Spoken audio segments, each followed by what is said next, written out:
ये रही आपकी वर्कशीट फॉर क्लास 9th और आज हम इसमें पढ़ने वाले हैं fundamental unit of life. Revision है ये और इसमें हम एक एक पॉइंट को बहुत ही क्लैरिटी के साथ 100% गारंटेड है कि इससे ज़्यादा क्लैरिटी आपको कहीं पे भी किसी भी चैनल पे नहीं मिलने वाली। तो चलिए सबसे पहले पढ़ते हैं हम सेल। सेल क्या होती है? कोशिका को हम सेल कहते हैं, हिंदी में कहते हैं उसको कोशिका, इंग्लिश में कहते हैं सेल। एक कोठरी या मकान की फॉर्म में होती है ये। कहता है cells are the basic structure and function unit of all organism.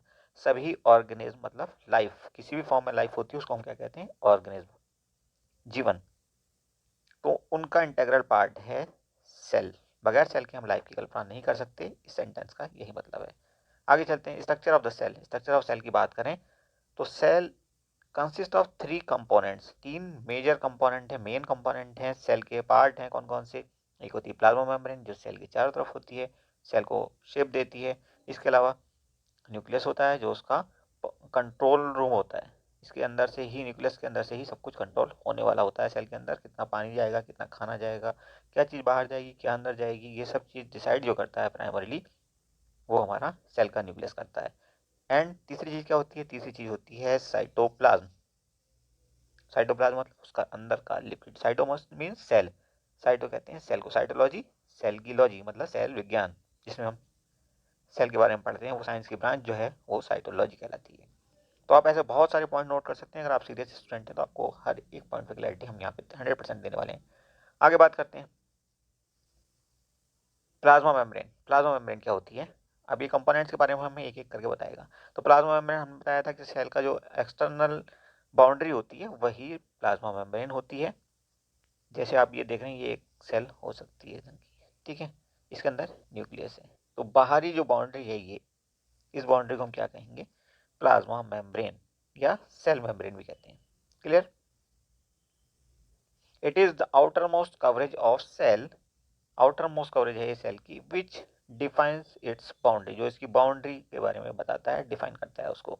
Plasma membrane is selectively permeable. Selectively permeable का मतलब क्या हुआ कि सेलेक्ट करके परमिट करता है कोई चीज़ अंदर आएगी या नहीं आएगी, इसकी मर्जी है। और ये किसके कहने पे करता है? न्यूक्लियस के कहने पे करता है। न्यूक्लियस इसके लिए जिम्मेदार होता है। लेकिन काम कौन करता है? प्लाज्मा मेम्ब्रेन ये काम करती है। सेलेक्टिवली परमिएबल प्लाज्मा मेम्ब्रेन को कहा जाता है इसीलिए क्योंकि वो जिसको चाहे अलाउ करे, जिसको चाहे ना अलाउ करे, कितना अलाउ करे, कितना ना अलाउ करे, ये सब कुछ इस पर डिपेंड करता है। आगे बढ़ते हैं। It allows exchange of only certain material. हम बता चुके हैं आपको। This exchange occurs due to difference in the concentration of material. और ये एक्सचेंज किस लिए हो पाता है? इसलिए हो पाता है क्योंकि सेल के अंदर जो मटेरियल है और सेल के बाहर जो मटेरियल है उसकी कंसंट्रेशन में डिफरेंस है। सेल के बाहर भी लिक्विड होता है, अंदर भी लिक्विड होता है। सेल के बाहर के लिक्विड का जो कंसंट्रेशन अगर अलग होगा अंदर के लिक्विड के कंसंट्रेशन से, तो ये एक्सचेंज पॉसिबल हो सकता है। अगर बराबर होगा, कोई डिफरेंस नहीं है कंसंट्रेशन में, तो एक्सचेंज नहीं होगा। आगे बढ़ते हैं। This process is called diffusion. इसको क्या कहते हैं? अगर गैस की बात करें तो ये प्रोसेस जिसमें कि कंसंट्रेशन में डिफरेंस होने की वजह से अंदर का मटेरियल बाहर या बाहर का अंदर जाता है, तो इसको हम क्या कहते हैं? डिफ्यूजन। अगर गैस की बात करें तो, अगर गैस के अलावा किसी और सब्सटेंस की बात करें लाइक लिक्विड, तो ये क्या कहलाएगा? ऑस्मोसिस। ओके, दो ही चीज़ अंदर बाहर हो सकती हैं, एक लिक्विड और दूसरा गैस। सॉलिड तो हो नहीं सकता आसानी से। ठीक है जी, क्लियर हो गया ये आपका। अब देखिए effect of different types of solution on cell. Cell पे क्या इफेक्ट होगा डिफरेंट टाइप के सॉल्यूशन मतलब विलियनों का। तो पहली बार हमने क्या किया? पहली बार हमने हाइपोटोनिक सॉल्यूशन ले लिया और सेल को उसके अंदर डुबो दिया। अभी हाइपोटोनिक सॉल्यूशन क्या होता है? अगर हम सेल को किसी गिलास में प्योर वाटर में डुबो दें, ये गिलास ले लिया हमने, यहाँ पे वाटर भरा हुआ है, इसके अंदर हमने सेल को डाल दिया। सेल के अंदर सपोज शुगर है, शुगर का कंसनट्रेशन काफ़ी ज़्यादा होगा, जो भी होगा उसके अंदर कंसनट्रेशन उस चीज़ का ज़्यादा होगा। इसके अंदर हमने अगर सेल को डुबो दिया तो थोड़ी देर बाद क्या होगा? सेल स्वेल अप कर जाएगी, मतलब फूल जाएगी। किशमिश को आप डालते हो पानी में और वो क्या होता है? फूल जाती है। छुआरे को डालते हो, क्या होता है? फूल जाता है, क्योंकि उसके अंदर का कंसनट्रेशन ज़्यादा होता है बाहर के पानी के कंसनट्रेशन के मुकाबले। क्लियर है? तो ऐसे सोल्यूशन को क्या कहते हैं? Hypotonic solution. बहुत सवाल बनते हैं आगे जाकर के, अगर आपने आज याद नहीं किया ये पॉइंट तो आपको ये बार बार कंफ्यूज करेगा। ठीक है, अब पॉइंट बी पे चलते हैं। पॉइंट बी देखिए क्या कहता है।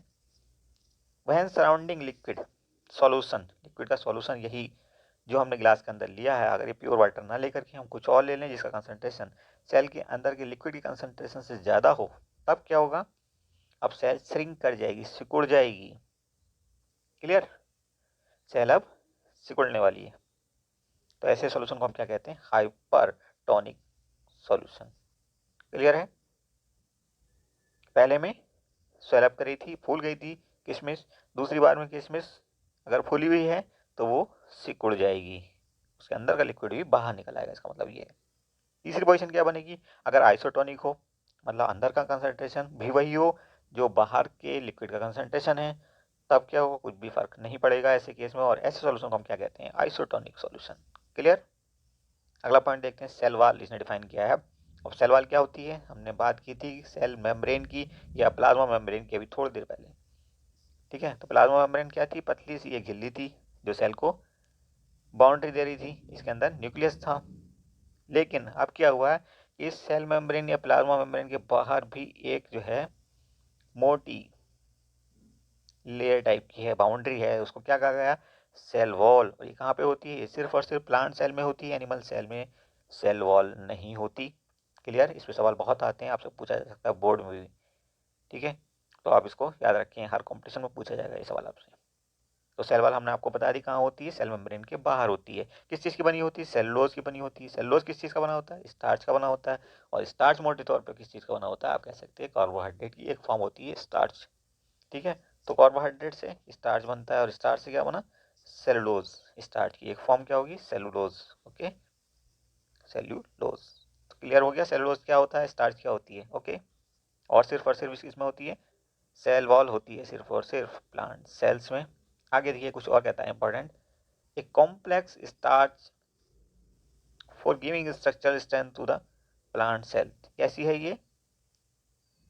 कॉम्प्लेक्स स्टार्च है। सेलुलोज को क्या कहा इसने? Complex starch. अब बात करते हैं प्लाज्मोलिसिस की। तो प्लाज्मोलिसिस एक और प्रोसेस है जिसमें लॉस ऑफ वाटर होता है ड्यूरिंग ऑस्मोसिस। ऑस्मोसिस में जब लॉस ऑफ वाटर होता है तो इसको हम क्या कहते हैं? प्लाज्मोलिसिस सेल के केस में। Okay, and it causes contraction. ये कॉन्ट्रैक्शन को कॉज करता, बढ़ाता है of all the cell content. Cell के अंदर जितने भी कंटेंट्स हैं, जितने भी पार्ट्स हैं, उन सब का away from the cell wall, cell wall से दूर।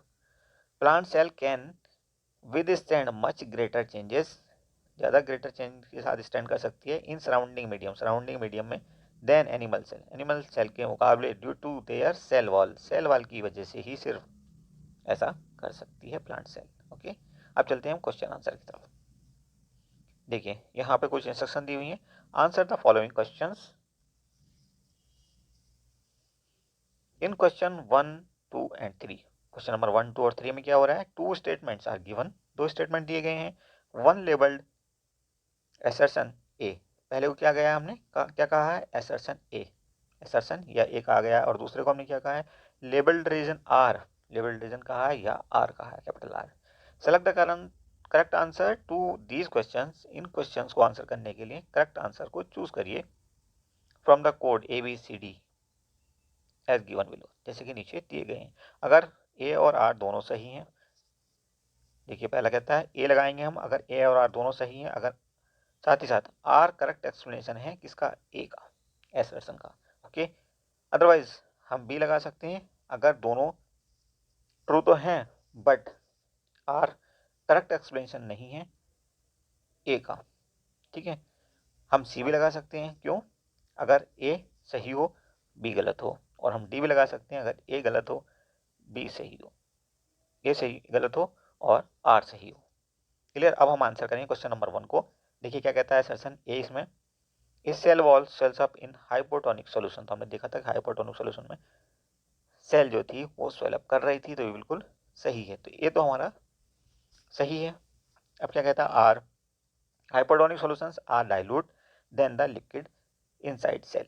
हाइपोटोनिक सॉल्यूशन डाइल्यूट होते हैं देन द लिक्विड, उस लिक्विड के मुकाबले जो कि सेल के अंदर है, तो ये भी बिल्कुल सही है। तो दोनों अगर सही होते हैं तो हम ए या बी में से कोई आंसर कर सकते हैं, लेकिन ए आंसर करेंगे अगर आर ए को सही एक्सप्लेन कर रहा है और यहाँ कर रहा है, तो आंसर क्या आएगा हमारा? पहले का ए, सॉरी स्मॉल ए से दिखाया इसने, तो हम भी स्मॉल ए से दिखाएंगे ब्रैकेट के अंदर।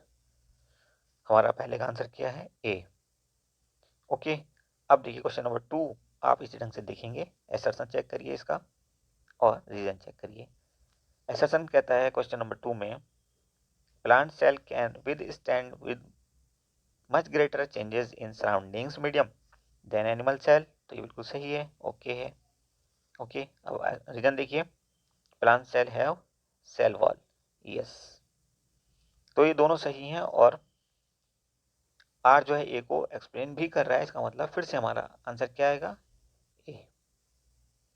ओके, अब क्वेश्चन नंबर 3 पे चलते हैं। एसर्शन फिर से दिया है इसने, plasma membrane is selectively permeable, बिल्कुल सही बात है, ये तो सही है। आर देखिए, any material can pass through plasma membrane, no. Selectively permeable होने का मतलब ये है कि हम जिसे चाहें परमिशन दें, जिसे चाहें ना दें। इसका मतलब आर सही नहीं है। जब ए सही होता और आर सही नहीं होता तो आंसर क्या आना चाहिए हमारा, ऑप्शन सी आंसर बनेगा हमारा ऐसे केस में, ठीक है। तो इसको लिखेंगे हम C, okay. Now question number 4 पे चलते हैं। Why do cell possess cell wall apart from cell membrane. Plant cell में सेल वॉल क्यों होती है जबकि उसका काम तो सेल मेम्ब्रेन से चल रहा है। तो ये इसलिए होती है क्योंकि उसकी रिक्वायरमेंट है। सेल वॉल का मेजर फंक्शन होता है सेल को प्रोटेक्शन देना, ठीक है, और सेल मेम्ब्रेन का काम था सेल को शेप देना। तो सेल को प्रोटेक्शन के लिए सेल वॉल प्लांट सेल के अंदर होती है।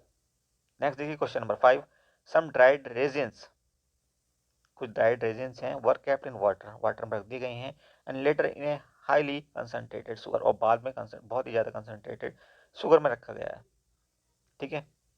The effect on observe on resins will be, effect क्या होगा उन पे। तो जब हमें पता है कि जब हम हाइपोटोनिक सोल्यूशन में रखते हैं अब क्या होता है, सेल स्वेलअप हो जाती है, यानी कि पहले वो स्वेलअप होगी उसके बाद वो श्रिंक कर जाएगी। तो ऑप्शन कौन सा सही होगा, बी।